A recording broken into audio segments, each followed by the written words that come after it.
Las aves han desarrollado diferentes características para adaptarse a los distintos entornos donde habitan. En esta emisión vamos a conocer a 3 diferentes tipos de aves del aviario de Zacango y saber por qué son importantes para la biodiversidad. Las aves habitan prácticamente todos los ecosistemas del planeta y desempeñan funciones esenciales para mantener el equilibrio de la naturaleza. Algunas contribuyen a la dispersión de semillas, otras ayudan al control de distintas poblaciones animales y muchas son indicadores de la salud de los ecosistemas. Gracias a su extraordinaria diversidad, cada especie ha desarrollado características que le permiten ocupar un lugar único dentro de su entorno. Hoy vamos a conocer a 3 distintos tipos de aves y ver cuáles cualidades son las que los identifican. Y para eso vamos a platicar con un especialista en ello, ¿cierto? Sí, vamos a conocerlas. Vamos. Con su elegante plumaje negro y el característico color rojo de su pico, el cisne negro es una de las aves acuáticas más llamativas del mundo. Originario de Australia, destaca por su porte, sus fuertes vínculos de pareja y la habilidad con la que se desplaza tanto en el agua como en el aire. Características que lo convierten en una especie fascinante para quienes tienen la oportunidad de observarlo. Cisne negro, nombre científico, Cygnus atratus. Grupo, ave. Hábitat, lagos, lagunas, humedales, estuarios y cuerpos de agua con abundante vegetación. Tipo de alimentación, herbívoro. Altura, entre 1.1 y 1.4 metros. Peso, entre 3.5 y 9 kilogramos. Color, plumaje negro con plumas de vuelo blancas visibles durante el vuelo. Pico rojo con una banda blanca en la punta. Forma de desplazarse, nada, camina y vuela.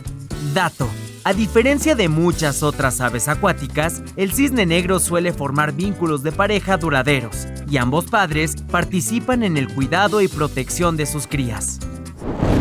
Hola, mi nombre es Estefanía Castro, soy médica veterinaria zootecnista aquí en el Parque Ecológico Zacango y el día de hoy estoy encargada de las aves que están aquí en el aviario.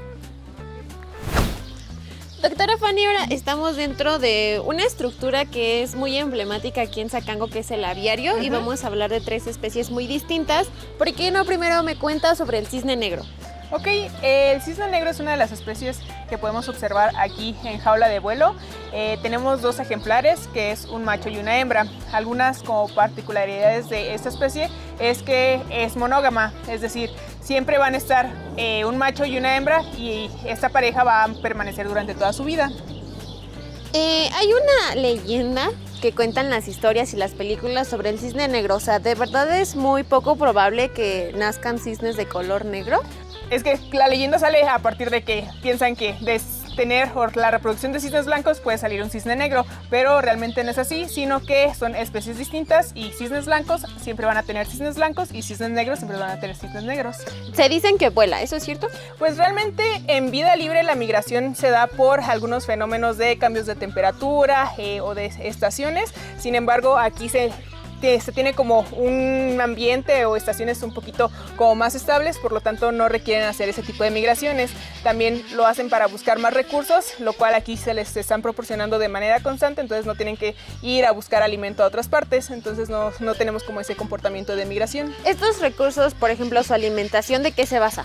Pues en ellos está basado en alimento peletizado, es decir, como croqueta especial para cisnes o aves que se encuentran o aves que se encuentran en lagos y algunas frutas, verduras principalmente. Y por ejemplo, para diferenciarlo de uno que tenemos acá atrás, al cisne negro, lo primero el color, ¿no? Sí, exactamente. El color, también el tamaño. Los cisnes negros suelen ser un poquito más grandes y pues por ejemplo esta especie que tenemos aquí atrás es un ganso canadiense, entonces sí son también especies distintas. ¿Sus alas cumplen alguna función? O sea, ¿el tamaño influye? Pues realmente su función es ayudarles a volar y también puede tener como alguna función o finalidad de termorregulación, es decir, que le ayuda a mantener su temperatura corporal estable. ¿Es como su propia cobija cuando hace mucho frío? Sí, o también las pueden como empezar a mover o abrir si es que tienen calor para que empiecen a ventilarse mejor. Ok, esta parte también de su proceso reproductivo, ¿cuándo se da o cuánto dura? Pues sí es un poquito amplia, es decir, llega a durar como 5 o 6 meses, que va como desde mayo en adelante, que es como su temporada reproductiva, y las crías o los huevos llegan a eclosionar alrededor de los 48 días. Regularmente en una como tanda, ¿cuántos huevos ponen? Pues llegan a colocar alrededor de 3, 4 huevos. ¿Y todos se logran, la mayoría? Pues no realmente, hay veces que pues hay cuestiones, por ejemplo, que los huevos son depredados o por cuestiones de temperatura no llegan a desarrollarse el feto o el embrión, etcétera. Para revisarlos aquí en el aviario, todo el tiempo están al aire libre conviviendo con otras especies, ¿no? Sí, lo que se hace es que diariamente hacemos como las revisiones médicas, en donde a distancia observamos si hay algún cambio de su comportamiento, si hay alguna claudicación, es decir, que caminen mal, si hay algún cambio en su consumo del alimento, y todo eso se hace a distancia. Si es que en algún momento observamos que hay algún problema o algo que nos llame la atención, ya hacemos una contención física, que es decir, que los agarramos para hacer una revisión o un examen físico general más a profundidad. ¿También se podría notar como que algo va mal con ellos en sus plumas? Sí, por ejemplo, hay algunas enfermedades, principalmente en otras especies de como tipo patos, que se llaman anseriformes, que si por ejemplo tuvieran alguna alteración nutricional, las plumas se empiezan como a abrir. Entonces sí, son algunas cosas que podríamos llegar a observar. ¿Y aquí en el aviario cada cuánto les dan de comer? En el aviario se les da todos los días su alimento, y al menos 2 veces al día se les coloca el alimento. ¿Los cisnes también son como, bueno, ya tienen a sus crías y después las siguen cuidando o se vuelven independientes? Tienen a las crías, sí las cuidan durante un periodo alrededor de 3, 4 meses, que están como de manera constante con las crías, para enseñarles a nadar, a saber cuáles son los alimentos, cuáles son los depredadores, y a partir de eso ya empiezan a ser más independientes. Esta parte de cómo nadan, ¿cómo funciona? O sea, ¿qué mecanismos siguen? Pues realmente las patas tienen como algunas adaptaciones especiales para poder como empujar mejor el agua y poder desplazarse dentro del agua, y también el plumaje al ser tan denso hace que no entre el agua y no se humedezcan realmente, sino que se queda como una capa protectora en la parte exterior de las plumas. Doc, ¿hay algún dato interesante más que debamos saber sobre los cisnes? Pues realmente algo que podría ser interesante, bueno, algo que podemos llegar a asociar es que los cisnes se encuentran en Europa o son originarios de Europa, pero realmente esa especie es originaria de Australia y sin embargo fue introducida a Europa. Entonces sí, esa como distinción sería importante en ellos. ¿Y de qué manera fue introducida? O sea, ¿por qué migraron?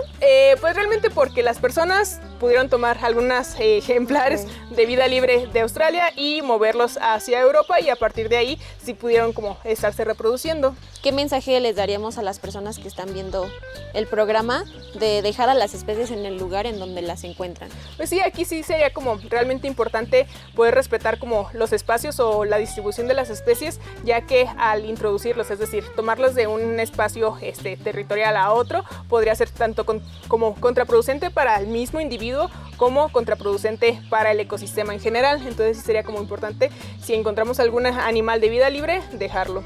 Ok, bueno Doc, ¿qué le parece si seguimos viendo más aves aquí en Zacango? Sí, muy bien.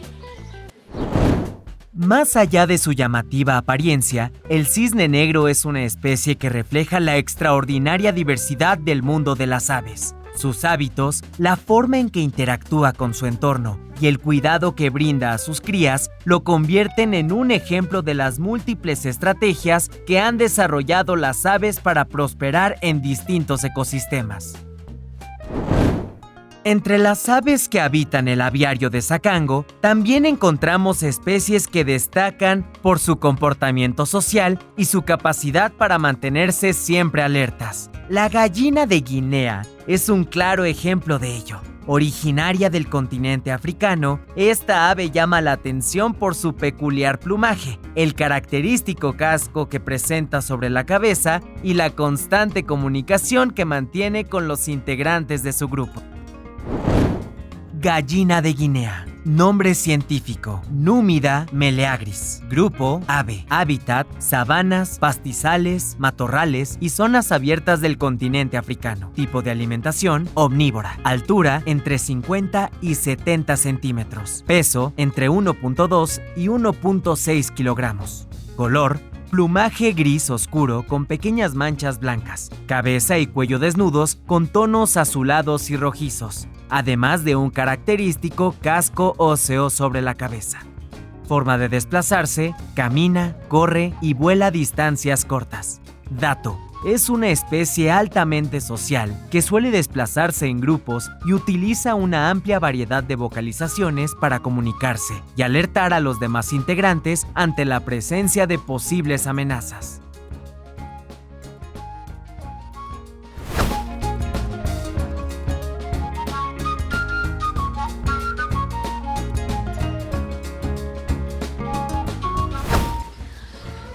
Continuando con el aviario, ahora vamos con una especie llamada la gallina de Guinea. A simple vista, pues obviamente no se parece a una gallina que una persona podría tener en su casa.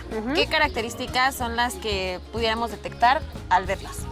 Pues una es la coloración, es decir, hay como dos principales coloraciones, una es blanca y otra es gris, entonces es una de sus características. Otra también es el tamaño, es decir, sí tienen como un tamaño mediano si comparamos, por ejemplo, con una gallina doméstica, hay algunas que son como razas muy pequeñas o razas muy grandes y esas tienen como un tamaño mediano.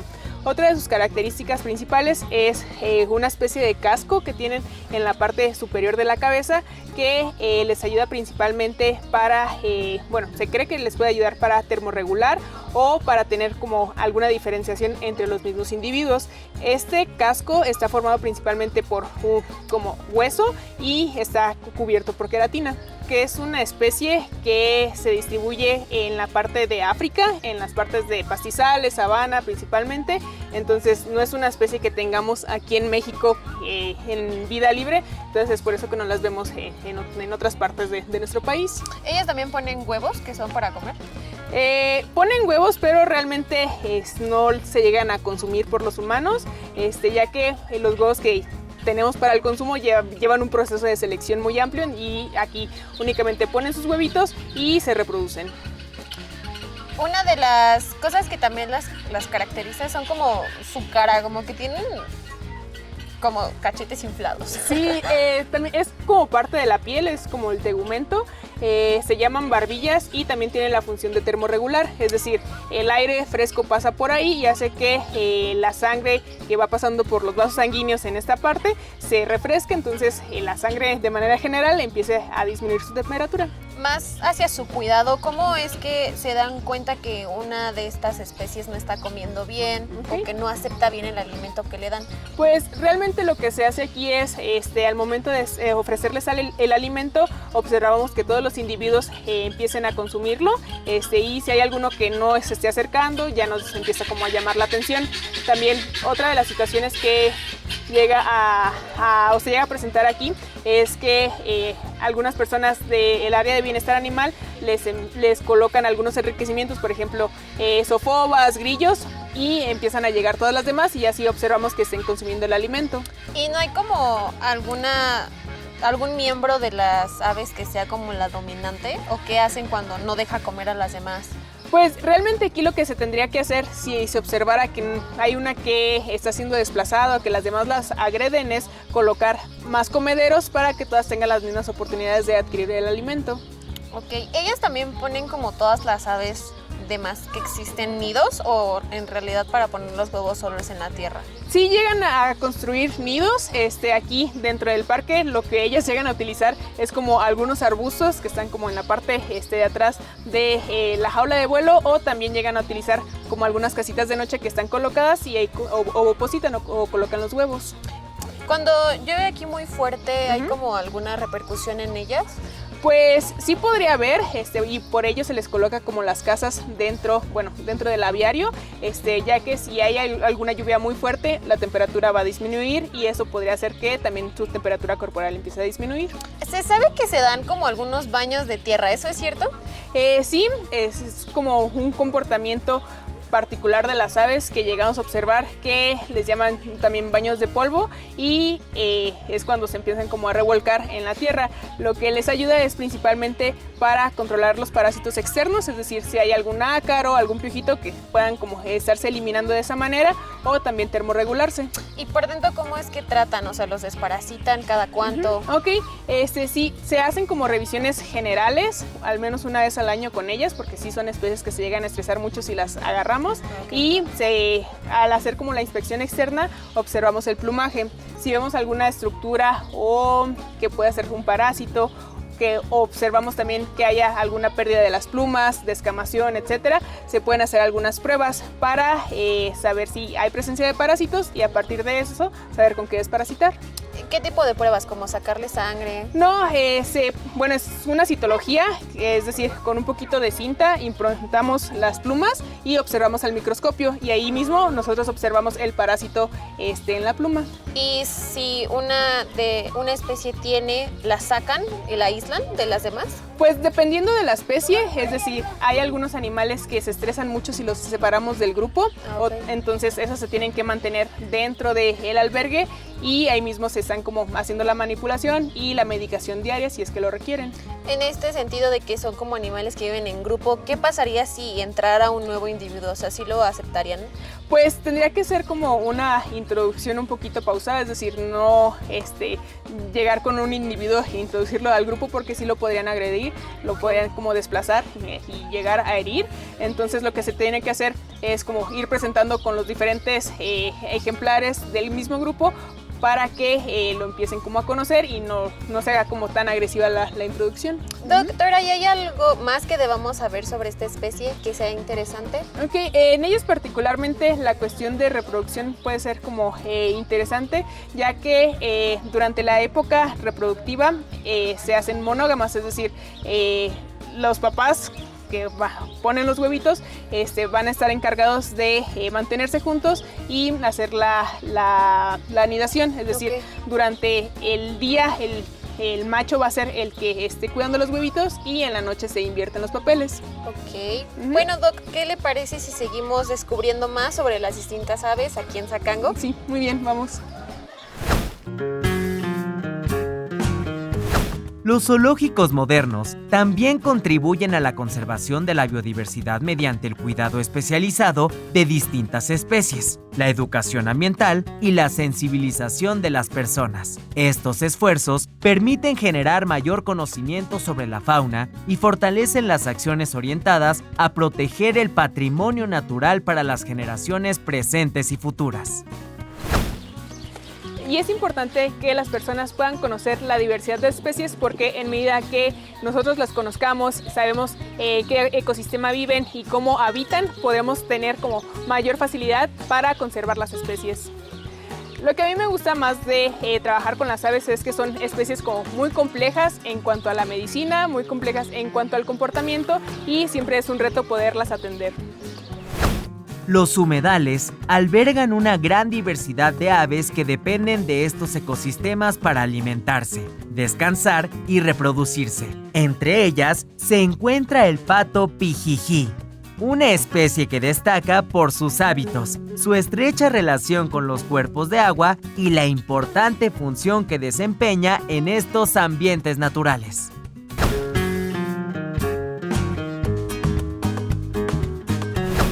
Pato pijijí, nombre científico Dendrocygna autumnalis.